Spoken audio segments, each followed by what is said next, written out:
Alright guys, TacticalRab again today. Hope you're doing well and enjoying your day so far. Big drama going down last night on the BPL side. The system that easymac has set up over the last couple of weeks to allow the pros to play 8 in a better format than has previously been possible. Many players though in the lobby there that aren't necessarily current pro players or even haven't been pro players for quite some time. Parasite among these and was kicked last night and wasn't so happy about it. Kenny responds explaining exactly why. Parasite says that the pros have gone behind his back, calls them fake. Lots to dive into today, plenty of drama. Very much intrigued to your thoughts in the comments below. Hit the like button if you enjoy. Subscribe if you're new as always, I would greatly appreciate it. Firstly, I thought this is interesting to mention. Just a spot here on Skid Row. You guys might have seen this before or known about it, but this is one of those areas on Skid Row that's just, if you get a guy up here, yeah, good luck breaking into this P5 hill, for example. There's already a spot over here that people go to quite often, which is just where he first jumps up to, which is kind of like this box. People often quite get up into here and, you know, they can hold the flank and stuff like this. But if you can go one step further and get onto this ledge maybe, which is,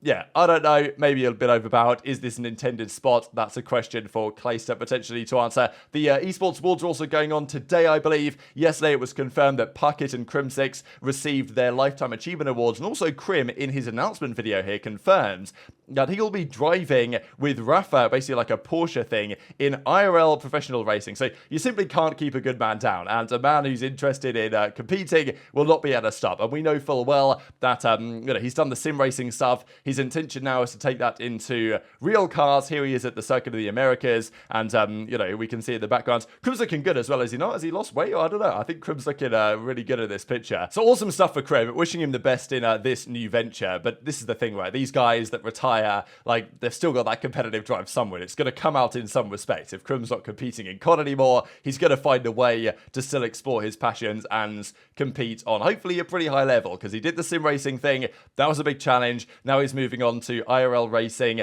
So yeah, wishing Crim the best. It's really cool to see. Now earlier today we discussed GAs in quite some depth, and it also seems though that the pros have snuck in under the rug maybe a sniper GA as well. Now to be fair, we thought quite some time ago this happens. We then were hearing no, snipers aren't GA'd, but actually then we're hearing no, yeah, snipers are GA'd and they're not allowed right now.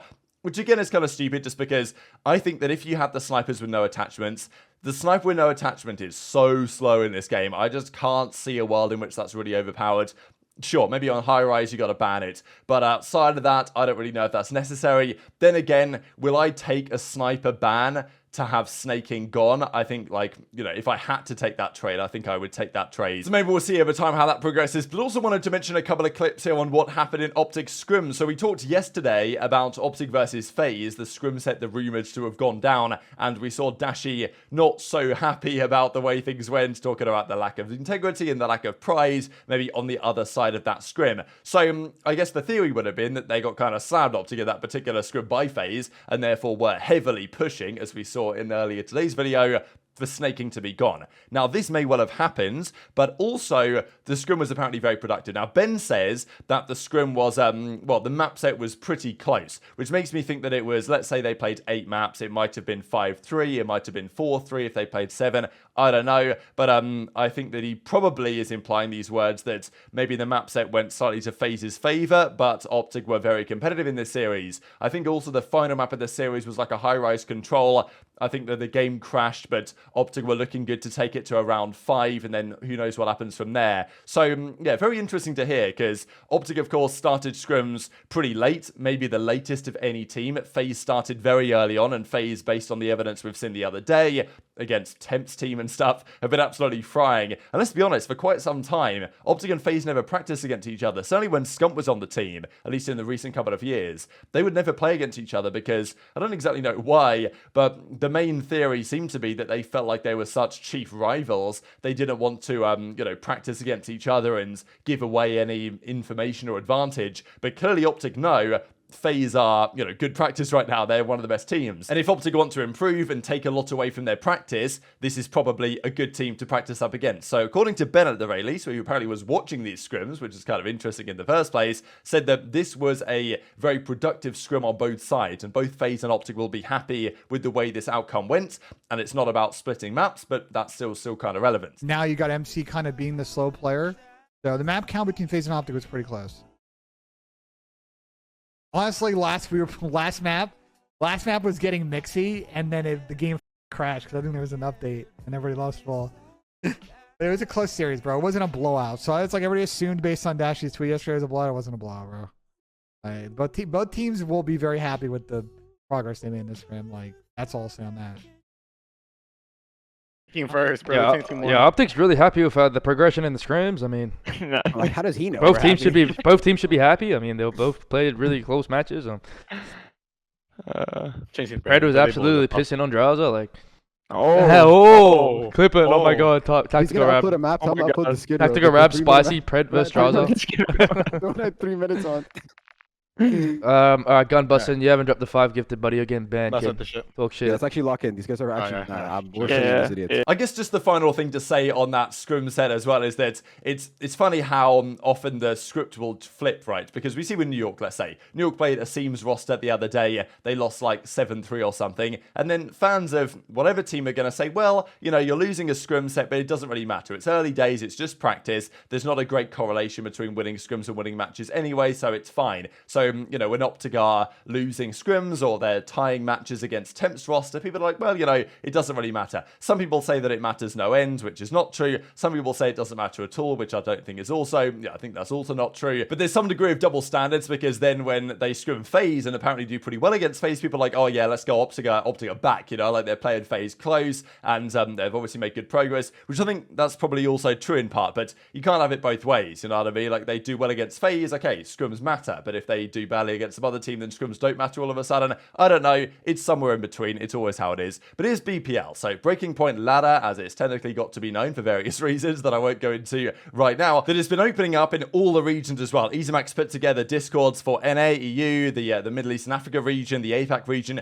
maybe LATAM as well coming soon. Just fantastic stuff. It's a Discord with a bot in there and you can queue and then there's multiple matches that can go at the same time. Just a fantastic initiative and it's great to see how it's worked out so far. This is the BPL kind of, let's say, rank S. And this is how it worked in FACEIT, in the Counter-Strike side. You'd have, you know, FACEIT rank S, basically, or whatever it used to be called, which is basically just all the pros. All the pros were in there, and if you weren't a pro, if you were a challenger, you'd be in the next tier down, for example. So BPL, though, in the early days, had many players in it that aren't necessarily pros. You know, if you look down this list here, you've got a lot of pro players. Of course, like all the pros are in here, but there are a few names that aren't actually pros. ProLuke, for example, is not in the league. Okay, he's very close to the league and was a pro last year. Obviously, we've got the other pros pretty much, but as you get further down, Yeez for some reason is appearing twice, and then, you know, you'll get down to the likes of Scump, who's played a few matches here. You'll get even Scump's on it twice. Karma's in here. Optimum is in here, which is interesting. Then we'll get to Parasite, and you know, so certain players that aren't pros, they're not on professional teams, but they were on, you know, they got into BPL, and this is always going to raise questions. And it was a, you know, I know that easyMac was expecting this as well at some point or another, because it happened in Tarek's Pro City 10s when he had the similar idea that he did for the pros over in the Valorant side. The problem was that in order to get games going, they invited challenger players or other members of the community, but certain pros didn't want to play with those players. They wanted to just play 8s with the pros. And you can say this is childish or whatever, and maybe part of it kind of is, but that was the issue they had over there. So then Tarek was like, oh my god, well, you know, I've got these good challenger players or these, you know, former pros or whatever that are in these lobbies, but yet I've got all the pros who this is kind of meant to be for telling me, no, I don't want this guy, I don't want this guy in. Like, can we just go back to having the pros? So Tarek then had to come up with like basically a committee that would decide who would get in and who would not get in, and, you know, have a pretty strict regime on that. So there is, in addition to BPL, let's say rank S, which is just really meant to be for the 48 pros, there is also like old man BPL that Nature and others have been playing, which is also open and accessible. But of course, players like Parasite were initially in the rank S BPL. So then it's going to create issues because pros want certain people gone. You know, they want it to just be the 48 pros. They don't want Karma in there. They don't want Scump in there. At least many players, I imagine, think this way. And it's not like those guys play that much anyway. And, you know, they don't want Parasite in there. So this is what he then says, pros going behind my back getting me kicked out of BPL Pro games because they have some issue with me. Fake guys, you know, basically they're fake, can't say anything to my face. Then I get some BS reason, and the clear bias with allowing certain people to play others is hilarious, which is, you know, because Scump is still there. Maybe he doesn't play much, but Scump is still there. Can't stand this scene. All I do is work hard to try and grow this esports, and getting a lick of respect from my peers is impossible. Funny how people act behind closed doors. So, you know, I definitely feel a lot of what Parasite's saying here, and I think that, unfortunately, a lot of this stuff was kind of inevitable when Parasite and others were in BPL, and then certain pros aren't going to like that, and it is what it is. And easyMac is kind of... I know that easyMac was expecting drama like this, and unfortunately, it's happened, but it was inevitable. So, Center says, and he also feels like he's getting gatekept, because he's not in there, you know, Center was never brought in the first place, but he says that, look, there's Challenger guys playing in Pro 8s, but I'm not in there, so what's going on? So this is the problem that, at the end of the day, it kind of just needs to be all the 48 pro players, and that is what it is. But then again, you've got, like, substitutes, and, I don't know, can be a little bit of a grey area situation, but certain players are invited, certain players were not, and that's the problem that has arisen. Now, Kenny, though, doesn't necessarily agree with Parasite's take, because Parasite says they went behind his back, they didn't say anything to my face, and I got a BS reason. Kenny doesn't agree, and he says, look, last time you were in there, or last time you stole my spot, you legit responded to me and Reese, that being Kenny and Vivid, that we should queue faster, right after we just won the series. To me, that's hilarious. Now, he then went on to say, no, that was a joke, but Kenny was like, well, I didn't know it was a joke at the time, and Kenny's like, look, I don't care if it's soft, I was just calling out the fact that he said nobody said it to his face, which apparently they did. So I think the pros get annoyed that they want to play matches with just the pro players, and then Parasite's in there. Look, Parasite's 2013 world champion, still a great player, but he's not currently in the league and hasn't been a pro for a good couple of years. So I get it why some of the pros want him gone. They don't want him in there, they don't want him clogging up the queues, or, you know, whatever you want to think about with the way the pros think about this, and whether you think that's fair or not. That's just the way that it is. So Parasite says, look, I was just joking. We could have easily cancelled that queue. And, you know, as someone who I consider to be a friend, I didn't think you took me so serious. And Kenny was like, well, I didn't know at the time you could cancel, so I definitely took it serious. All it would have taken is someone to say, yo, can you sit out, and I'd be happy to oblige. Which I guess is fair enough, right? But this is not really how the pros seem to operate. I've said this before, but more often than not, people don't say anything when they can just message me. I don't know who's all playing. I just queue, and if someone has a problem, it's not hard to sort out. And I totally get that from Parasite's point of view. You know, if the pros said to him, look, Chris, we kind of want to just play this with, you know, with us guys, do you mind sitting out this one?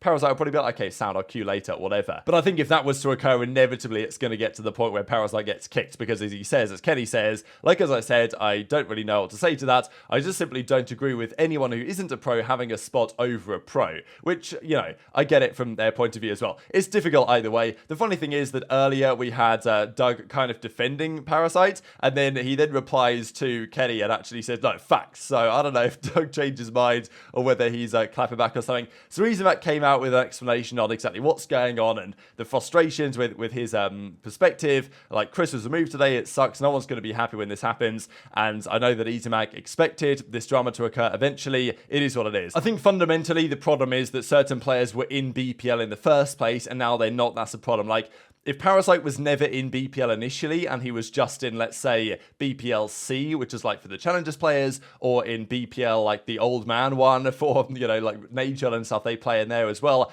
then I guess that would be fine, and there would probably be no issue. But just because when you've been in the top one and then the pros want you kicked, it's always going to create problems, right? So there's a bit of a discussion here between Parasite and easyMac as well, and the solution is, well, you know, there isn't really a good solution. It's going to be painful for at least one of the parties, but very much intrigued to your thoughts in the comment section below. Another classic day of COD drama, I'm not going to lie, last night, so very much intrigued to your thoughts in the comments. Hit the like button if you enjoyed, subscribe if you're new, take care, and I'll see you next time.